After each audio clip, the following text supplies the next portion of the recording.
Hey friends, good morning. Welcome to my channel मेरी अभिलाषा। कैसे हैं आप सब? आई होप बहुत अच्छे होंगे और अपना बहुत अच्छा वाला ध्यान भी रख रहे होंगे। फ़िलहाल मैं बहुत अच्छा फ़ील नहीं कर रही हूँ। आपको तो पता ही है कि अंश की तबीयत जो है वो ठीक नहीं है, तो आज उसको लेकर हम लोग आ गए हैं डॉक्टर से फिर से दिखाने के लिए। तो यहाँ हमारा शॉप है कंप्यूटर का, तो यहीं पे हम लोग आ गए हैं क्योंकि डॉक्टर भी यहीं पे बैठते हैं और जो डॉक्टर है वो हमारे फैमिली डॉक्टर की तरह हो गए हैं। बहुत ही ज़्यादा मतलब उनका दवा जो है ना हम लोग को बहुत ही ज़्यादा सूट करता है। और अंश को ना हमने ये तीसरे डॉक्टर से दिखाया है, अब तक तीसरा डॉक्टर ये चेंज हो चुके हैं, लेकिन इनके मेडिसिन पे ना हम लोग को बहुत ही ज़्यादा विश्वास होता है क्योंकि हम लोग जब भी हमारे घर में किसी का तबीयत ख़राब होता है तो हम लोग इन्हीं से दिखाते हैं।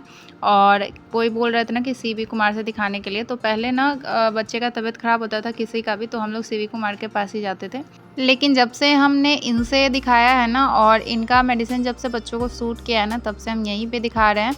वैसे तो ये वीडियो कल का है क्योंकि मैं सेम डे आजकल आप सभी के साथ वीडियो शेयर नहीं कर पा रही हूँ। इसको बहुत ही ज़्यादा इतने दिनों से फ़ीवर है तो बहुत ही ज़्यादा वीकनेस हो गई है, इससे बैठा नहीं जा रहा था, तो फिर ये नीचे में ही वहीं पे लेट गया थोड़ी देर के लिए। और इसका डेंगू मलेरिया का टेस्ट हो चुका था, डेंगू मलेरिया इसको नहीं था, तो आज इसका टाइफाइड का टेस्ट हुआ, तो टाइफाइड भी नहीं था, कुछ भी नहीं था। डॉक्टर बोले कि कम से कम 5 दिन एंटीबायोटिक चलने दीजिए, उसके बाद ही सही होगा, और अभी 3 दिन ही हुआ था, तो इसी के लिए फ़ीवर जो है वो अभी भी लग जा रहा है। यहाँ पे हमारा लगा हुआ है फैमिली फ़ोटो, जो कि बहुत पहले का है। वासु बहुत छोटा था, लगभग 4-5 महीने का था, तब हमने ये फ़ोटो जो है वो स्टूडियो में लिया था, तो ये फ़ोटो जो है वो यहाँ पे लगा हुआ है। और अभी तक हम लोग वेट कर रहे थे, डॉक्टर भी नहीं आए हुए थे और वासु को स्कूल से लाना था, तो यहाँ पे सिर्फ मैं और अंश बैठे हुए थे, हस्बैंड वासु को लाने गए हुए थे। और यहाँ वासु भी आ चुका है और वासु का ना घर जाने का बिल्कुल मन नहीं करता है, ये कितना भी थका रहता है, इसको बस घूमने का मन करता है। और आज इसके स्कूल में ना इसका आई टेस्ट हुआ था, तो उसी के लिए ये बहुत ज़्यादा बेचैन था, इसको लग रहा था कि मुझे कुछ मिला है, जल्दी से मम्मा देखिए। तो इसका आई टेस्ट स्कूल में करवाया गया था, तो इसका आई जो है वो सही है। बाकी तो हम लोग तीनों, मेरे हस्बैंड को, अंश को और मुझे, तीनों आदमी को चश्मा लग चुका है, लेकिन ये अभी बचा हुआ है क्योंकि इसको फ़ोन मैं वैसे ज़्यादा नहीं देती हूँ देखने के लिए, लेकिन ये इसको अगर मिलेगा देखने के लिए तो ये बहुत ज़्यादा देखेगा, ऐसा नहीं है कि नहीं देखेगा, लेकिन मैं देती नहीं हूँ इसलिए ये नहीं देख पाता है। उसके बाद हम लोग डॉक्टर से दिखवा लिए थे और डॉक्टर ने टेस्ट लिखा था, वही टाइफाइड का टेस्ट, तो वही अभी हम लोग जा रहे हैं इसको टेस्ट करवाने के लिए।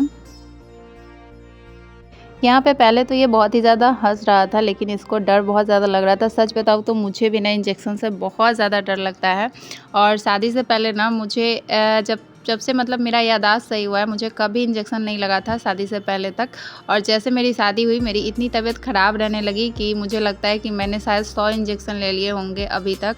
और लेकिन अभी भी मुझे इंजेक्शन से बहुत डर लगता है, और इसको यहाँ पे मैं बोल रही थी कि नहीं देखो, नहीं देखोगे तो नहीं पता चलेगा, इसलिए मैंने इसका मुँह जो है वो इधर साइड पकड़ के रखा हुआ था। और एक तो ऐसे ही शरीर में खून की कमी है, और दूसरा टेस्ट के चलते ना पता नहीं कितना ब्लड ले लेते हैं शरीर से, और उसके बाद टेस्ट आने में लगभग टाइम लगता है 1 घंटा, तो हम लोग को 1-1.5 घंटा ना वहीं पे बैठना पड़ा।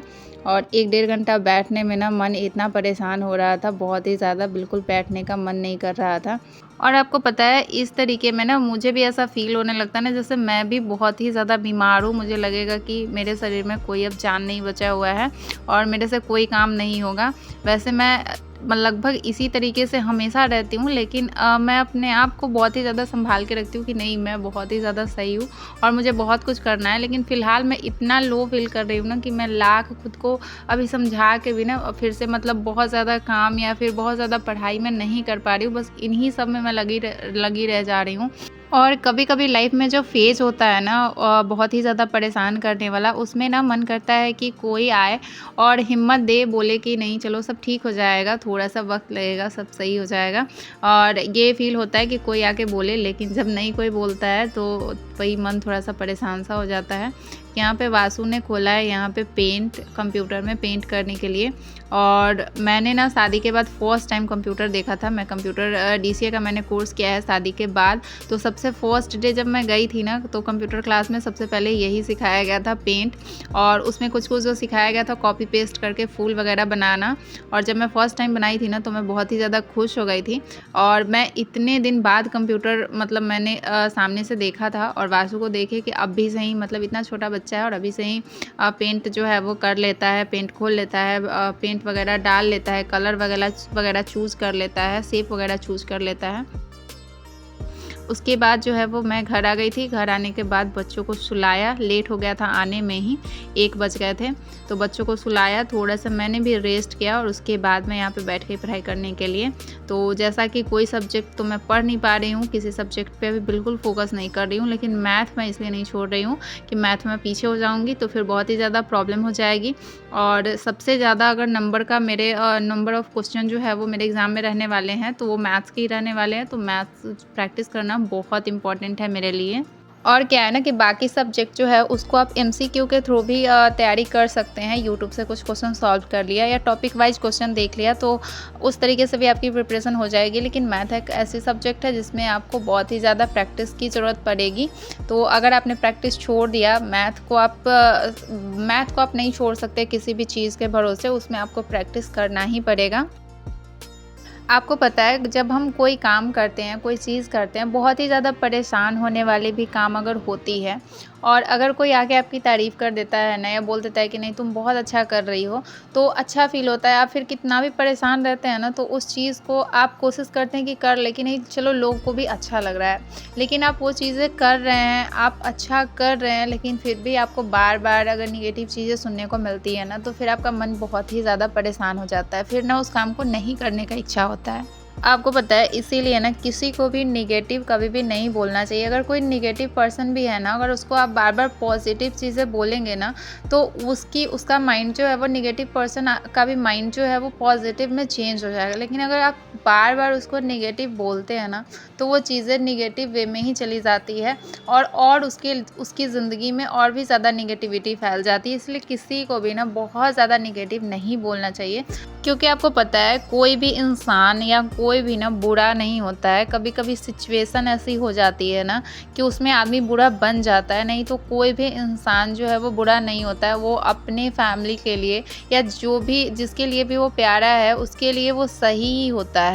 लेकिन कभी-कभी लोग ना बिना कुछ जाने, बिना कुछ समझे ना किसी के भी लाइफ में जाके कुछ भी नेगेटिव बोल के निकल जाते हैं। लेकिन उनको ये नहीं पता चलता है कि मेरे इस नेगेटिव बोलने से इसके लाइफ में कितना इफ़ेक्ट पड़ेगा या क्या इसका दुष्प्रभाव उसके जीवन पे पड़ सकता है। ये लोग नहीं सोचते हैं, जो कि सोचना चाहिए लोगों को।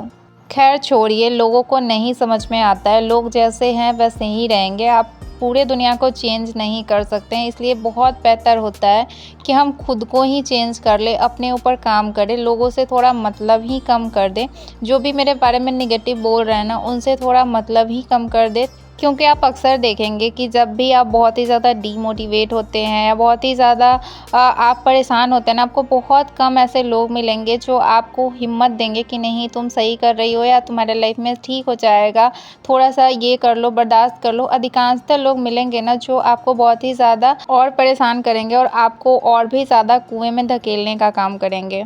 पढ़ाई बंद करने के बाद ना मैं वासु को लेकर आई थी डांस क्लास, और यहाँ पे ना सारे बच्चों को डांस क्लास में मिला है टी-शर्ट, यानी कि इन्होंने अपना यूनिफॉर्म बनवाया है कि यही वाला टी-शर्ट पहन के डेली बच्चों को डांस करना है। वासु को डांस क्लास छोड़ने के बाद ना मैं चली गई थी थोड़ा सा थ्रेडिंग बनवाने के लिए, क्योंकि वैसे तो आपने देखा होगा कि मैं खुद से बना लेती हूँ, लेकिन मैं इधर इतना लो फील कर रही थी ना कि मुझे मन भी नहीं कर रहा था ये चीज़ करने का। और मैं बहुत दिनों बाद मतलब मैं पार्लर गई थी आईब्रो बनवाने के लिए, और लेकिन मुझे उतना पसंद नहीं आ रहा था। मैं खुद से बनाती हूँ ना तो मुझे ज़्यादा अच्छा लगता है। तो चलिए आज के वीडियो को यहीं पे एंड करते हैं। आज का वीडियो कैसा लगा कमेंट में बताइएगा। वीडियो को लाइक एंड शेयर कीजिएगा और साथ में चैनल को सब्सक्राइब कर लीजिएगा।